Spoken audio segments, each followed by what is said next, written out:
Hello viewers, আসসালামু আলাইকুম। এই মুহূর্তে রয়েছি আমি ঝিনাইদহের একটা গ্রামে। আসলে বাচ্চাদের এই খেলাধুলা দেখে পুরো এই শৈশবের স্মৃতি মনে পড়ে গেল।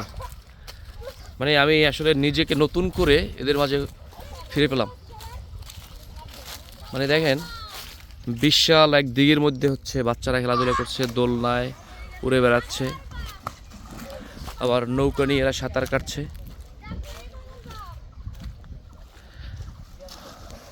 দেখেন আসলে এরা যখন প্রাপ্তবয়স্ক হবে তখন আসলে জীবনের মানে কি বুঝবে।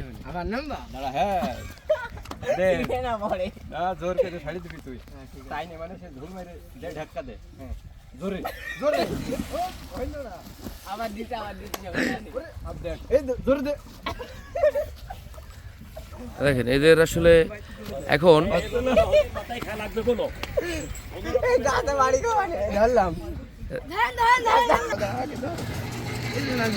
এদের আসলে এখনো বাস্তবিক অর্থে কোনো টেনশন নাই। জীবনে যে ইনকাম করতে হবে এখন ওরা আসলে মহা সুখে আছে।